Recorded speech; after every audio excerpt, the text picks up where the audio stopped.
Windy Bill here, and today we are looking at the history of the Nevada test site. Now, the Nevada test site was a very, very interesting operation. You got to realize it's not a military base. This is part of the Department of Energy and the Nuclear Experimental Complex.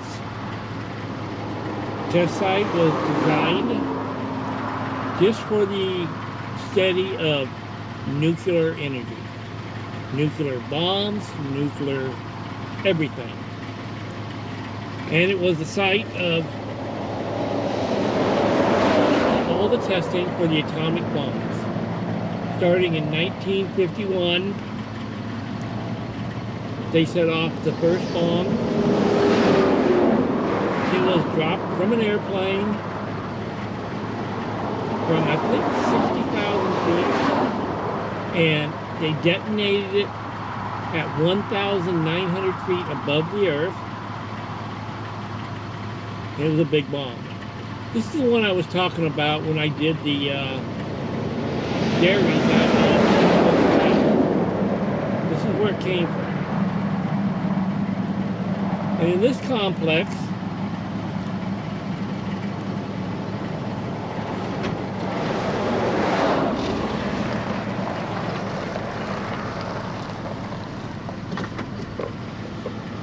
and you look off in the distance, they're very cautious about filming, photography, drones, you name it. Although if you go to the FAA test flight drone clearance site, there is no restrictions over this site. But yeah, they do try to restrict it. Now we have a runway right here, and it's no longer used that much. And there's a lot of people here. Now this test site, they bring in people from Vegas, Pahrump, Beatty, Armagosa Valley, all around. They have a lot of employees. Plus they have a lot of people that come here from other countries to do studies, other states. And this is all the test site, all the way back behind those hills.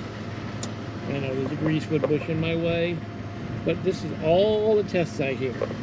Now this goes back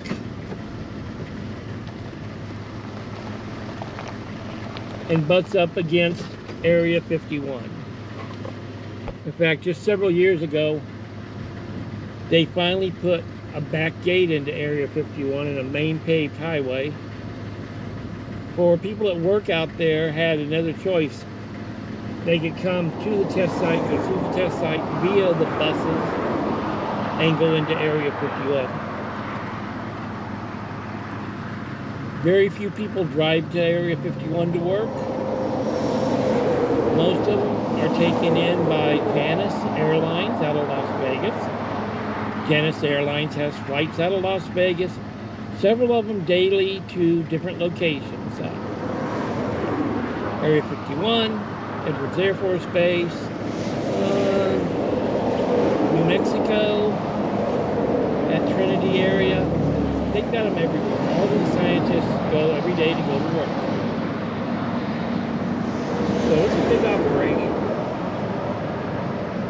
There was over 680 bombs blowing up here. Nuclear, radioactive bombs tested.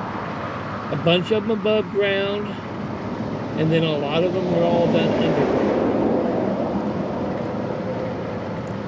Today we have things that I know of that is being researched is an atomic nuclear energy motor for jets.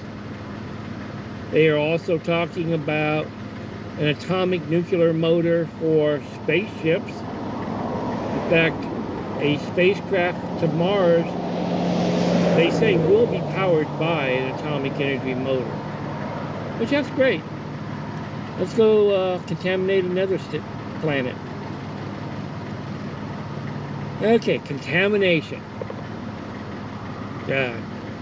Starting in 1950, they contaminated the whole desert area here. They don't admit to all of it. They do admit to some of it on the internet. You can find papers, do your research, run off on rabbit trails, dig into a lot of archives. There's a lot of contamination. There's one map that shows their location of contamination from a nuclear bomb here that went off, contaminated parts of Wyoming, Utah very heavily, and then was cleared back, cleared to the Great Lakes, and some of it ended up even being recorded on the East Coast. Big atomic cloud. We had one underground where the earth fractured and opened up a fissure and let out a ton of radioactive. But this ain't our worst contaminated site. Yes, they still have areas that you can't enter. They got areas you got to limit your entry. But if you go north of here to Area 19, Tonopah Test Range, they did a lot of nuclear testing there. Now, that wasn't the same people. That was the military now. They have areas back there that are so contaminated when they have brush fires caused by lightning strikes, they can't go in and fight them. The smoke is contaminated. The ground is contaminated, so they have to let it burn until it gets to a non-contaminated area. A lot of information on these sites. You have this whole desert area where you have this Nevada test site, and Nevada test site's got like 6 or 7 areas that they take care of. Then you got Area 51, which is behind it, clear back over to Rachel, Nevada. Then you got the Tonopah test site. Then you have the Tonopah Precision Electronic Bombing Range, which was also part of the Precision Nuclear Bombing Range for years. And you can research it. There's a lot out there. It's really interesting. Okay, I want to thank everybody for watching. We're going to try to do as many videos on this as we can, because that movie's coming out or has came out talking about building and design of the atomic bomb. A lot of history goes back. Einstein had a lot of information on it. A lot of other people did too. Okay, thank you for watching. Like and subscribe. And everybody have a great, blessed day. Thank you very much.